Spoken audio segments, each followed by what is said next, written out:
Your options have gone. You've run out of your contacts. Your money can't buy a solution. You are desperate. Dr. Tony Evans says sometimes the last place we want to be in life is exactly where the Lord knows we need to go. So there are times in our lives when God will allow us to be overwhelmed in order to give us an experience of a bigger view, of a bigger God. This is The Alternative with Dr. Tony Evans, author, speaker, senior pastor of Oak Cliff Bible Fellowship in Dallas, Texas, and president of the Urban Alternative.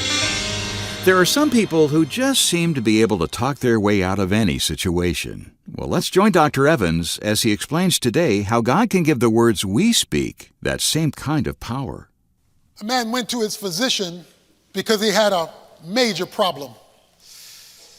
The doctor said, well, what's wrong? He says, I hurt all over. Every part of my body is in pain. He says, well, that's a little odd. Let's delve a little deeper. He says, I want you to touch your ear. And he touched his ear and went, ah. He said, well, touch your forehead. He went, touched his forehead. He went, ooh. Touch your knee. He touched his knee and went, ah. Touch your elbow. He touched your elbow. He went, ooh. He said, idiot, you got a dislocated finger. Sometimes it just feels like everything is wrong. No matter where you touch, no matter which way you turn, it seems like everything hurts. That all of life is caved in on you. There are not too many people who are of an adult age who have not been through an experience where you're literally overwhelmed with your circumstances.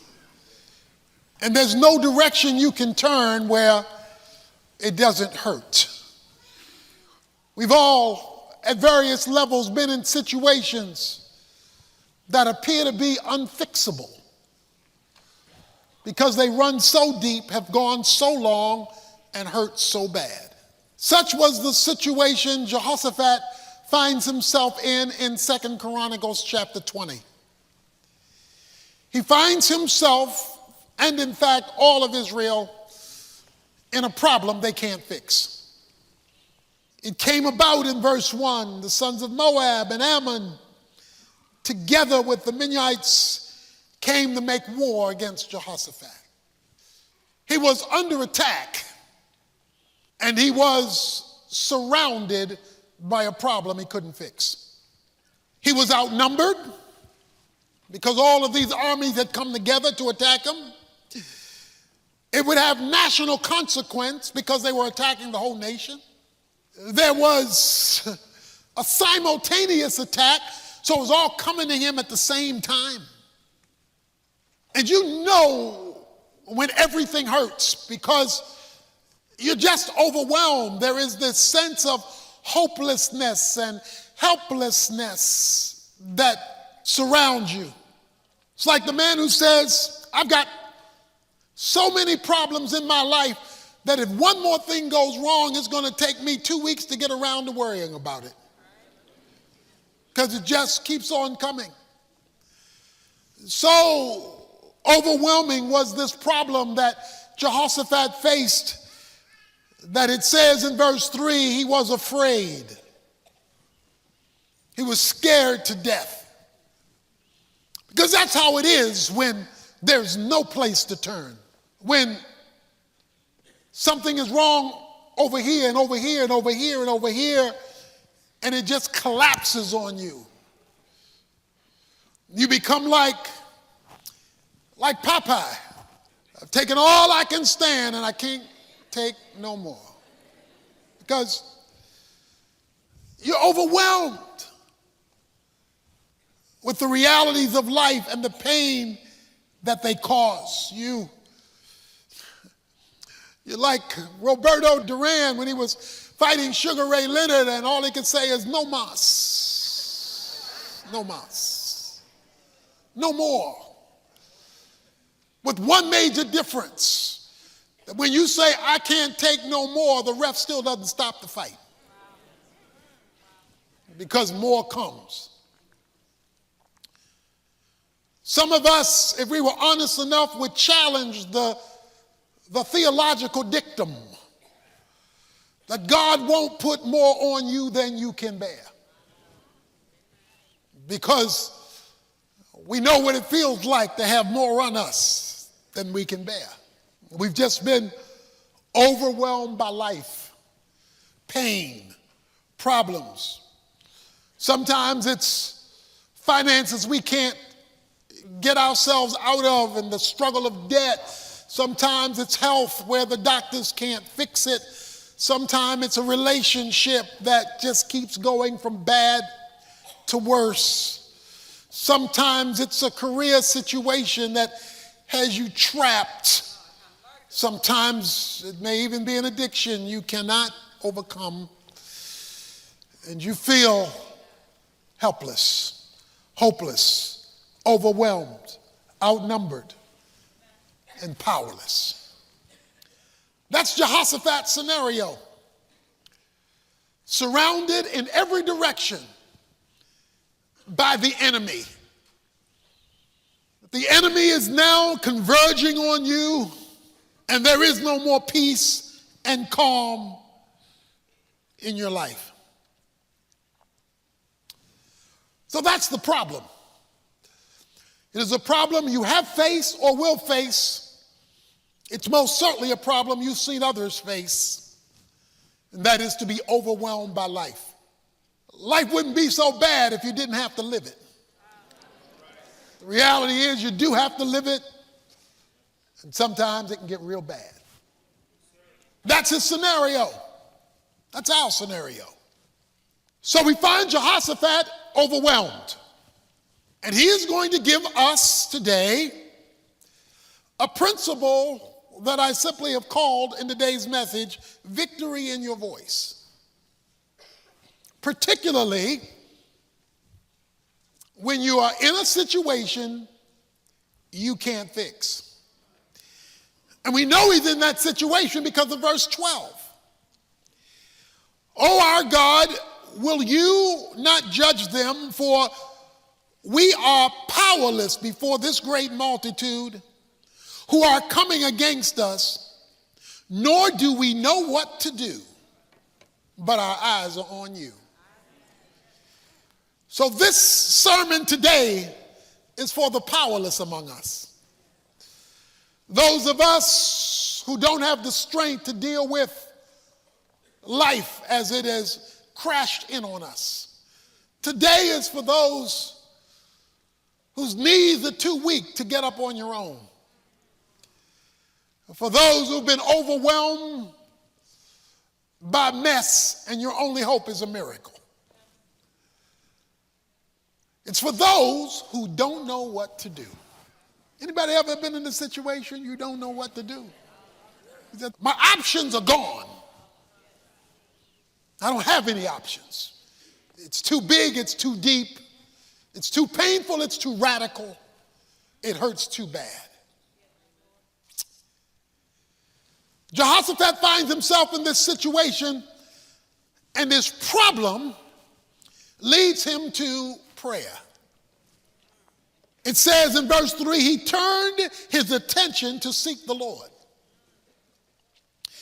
He turns his attention to seek the Lord because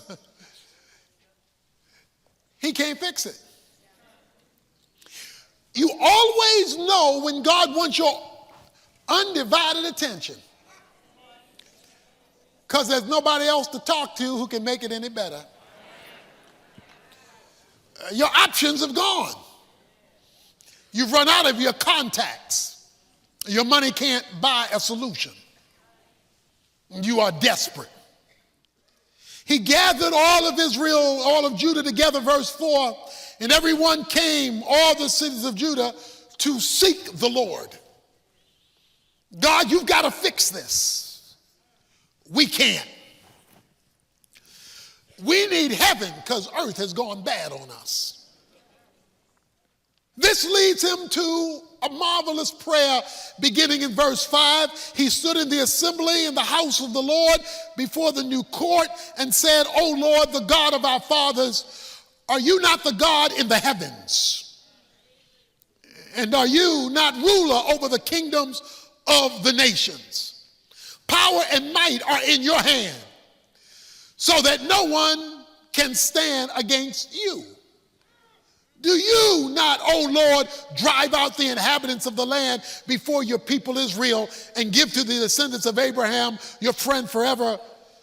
For they lived in it, and you have built a sanctuary in your name, saying, should evil come upon us, or the sword, or the judgment, or the pestilence, or the famine, and we stand before this house, before you, your name, cry to you, and you will hear and deliver us.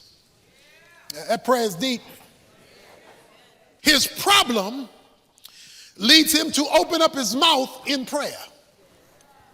But there are specific components to that prayer, and Dr. Evans will come back to tell us about them in just a moment. Right now, he's here with this thought for us. Dr. Evans? The greatest need in our world today is for Jesus Christ, the living Savior who died on the cross, who's risen and sits on the right hand of the Father. The more people who meet Jesus, the more lives will be transformed. And that's the message of the Urban Alternative. That's the essence of my ministry. Would you become a partner with us at the Urban Alternative so that we can take the good news of Jesus everywhere we can, through every means we can, for the transformation of lives? Without the faithful support of listeners just like you, there would be no way we could keep Tony's teaching on this station. So as our way of saying thanks to anyone who can come alongside us right now with any contribution, no matter the amount, we'd like to send you a copy of Tony's brand new book, Watch Your Mouth. It talks about the power of what we say to either do good or do damage, focusing on ways to develop the self-control we need to tame our tongues. In America, freedom of speech is a right. But Dr. Evans says there's a difference between speaking freely and speaking wisely. Watch Your Mouth will teach you to choose words that are instruments of healing, not weapons of war. So drop by TonyEvans.org today, make a donation of any size before this special offer runs out, and request your copy of Watch Your Mouth. Again, visit TonyEvans.org today for the details, or call us at 1-800-800-3222, where staff members are on hand day and night, 7 days a week to help you. That's 1-800-800-3222. Right now, Dr. Evans is back with more of today's lesson. Let's join him. Prayer is an invitation to heaven to address something going wrong on earth. It's calling on eternity to visit time. He cries out to God, and he reminds God about who he is. And then he reminds God about what he said. And then he introduces God to the problem he is facing. He starts off by acknowledging the greatness of God. He uses his mouth to declare the greatness of God. Now, that becomes very important when you got a big problem, because that means you need something that can give you a bigger solution. You will never discover that God is all you need until God is all you have. Until he is the only option left to address this problem. So there are times in our lives when God will allow us to be overwhelmed in order to give us an experience of a bigger view of a bigger God. Because the problem is so great, there is no human solution to fix it. And so he seeks the Lord.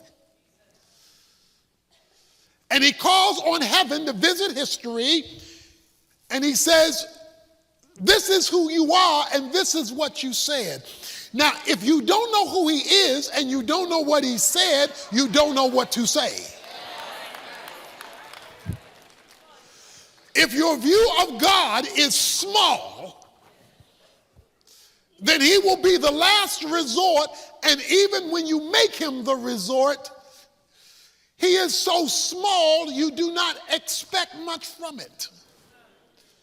And if you don't know what he said, because he quotes what God has said, he said, you said that when our enemies come on us, if we would call on your name, you would address our enemies. You said that. Let me tell you something God will allow you to do. He will allow you to hold him hostage to his word. He will allow you to hold him hostage to his word. But now, if you don't know what he said, then you can't hold him hostage because you don't know what to use. God doesn't just give you his word for a Bible study. He gives you his word to use in a crisis. He said, this is what you said.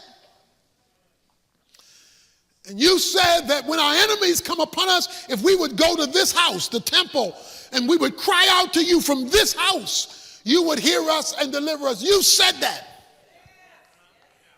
And I'm holding you hostage to your word in a crisis we can't fix. I'm calling on you to overrule a bad situation. Sometimes in life, history gets weak. And you need something stronger over here to overrule weakness over there so that you can deal with the limitations of life. He's calling on God because he's in a crisis.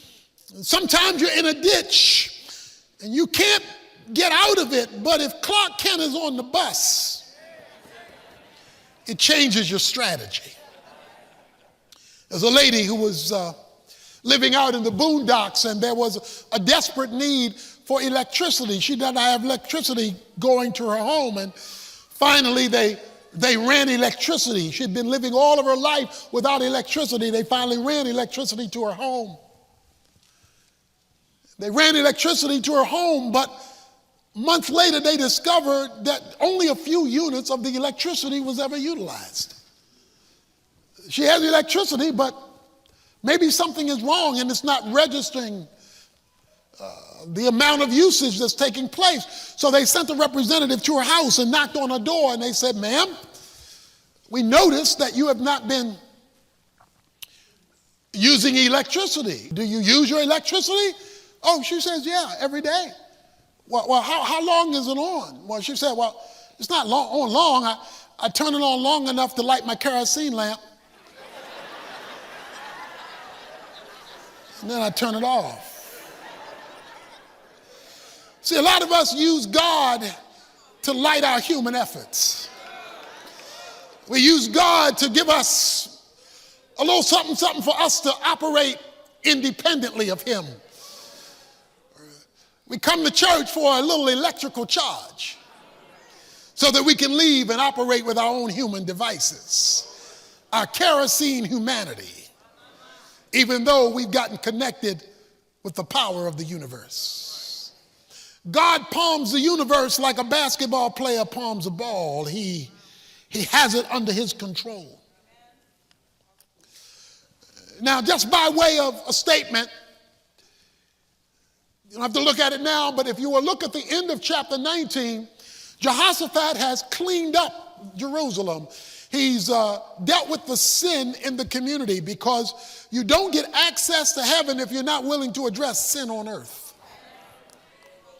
And so he addresses the sin on earth, which gives him access to the authority in heaven. And then something amazing happens. Verse 14.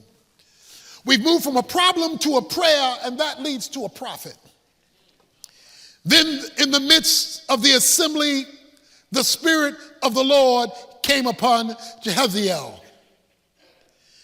Verse 15, he said, listen, all Judah and all the inhabitants of Jerusalem and King Jehoshaphat, thus saith the Lord to you, do not fear or be dismayed because of this great multitude, for the battle is not yours, but the Lord's. Follow this now. We have a problem that's led us to a prayer, and now we have a prophet. The prophet says, don't be afraid. This is not your fight. This battle belongs to the Lord. What they got was a rhema word. The job of a prophet in the Bible was to deliver an applicational word to God's people. Prophets not only declared the word of God, they declared the word of God to a specific situation. So it was not a general word, it was always a specific word in a specific scenario. And the reason why there were different prophets is because there were different situations. So the prophet had to give a rhema word. The prophet comes and gives a specific scenario answer to their specific situation. This morning, there is a general word to the whole congregation coming from me.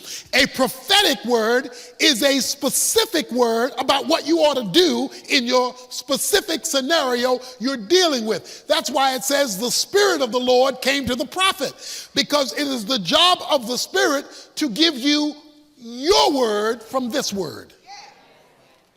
What should you do right now about this?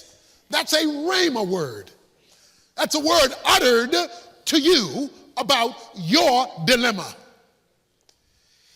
And so the prophet tells them, verse 17, you need not fight in this battle. Station yourself, stand and see the salvation of the Lord on your behalf. Notice the first phrase of verse 17.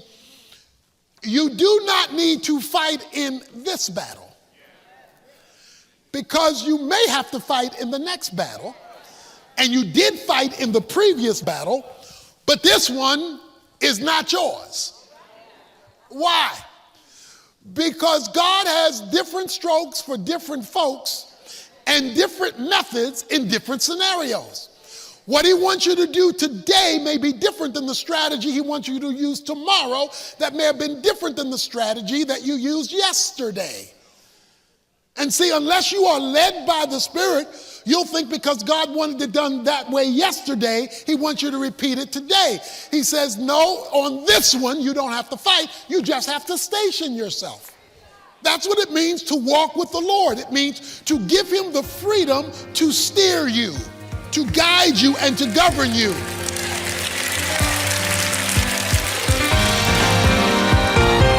Dr. Evans will come back in a moment with a final word to say about the power of praise.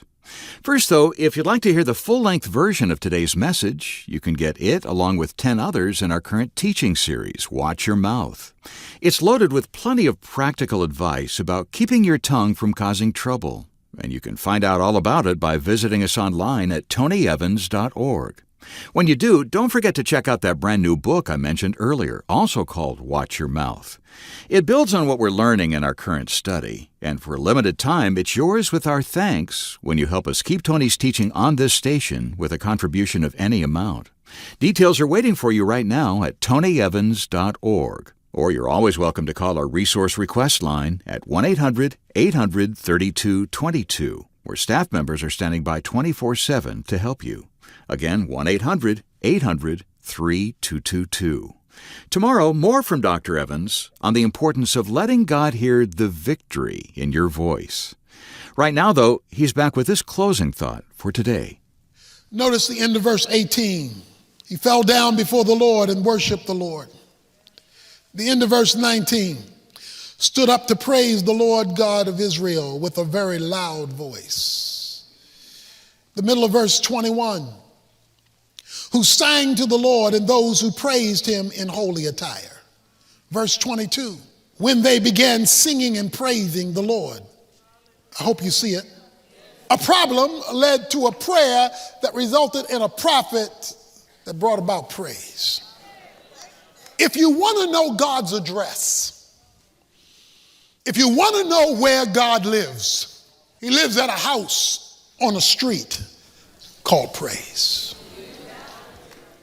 That's why the Lord says in Isaiah chapter 60, verse 18, he dwells in the gates of praise. The Alternative with Dr. Tony Evans is brought to you by the Urban Alternative and is made possible by the generous contributions of listeners like you.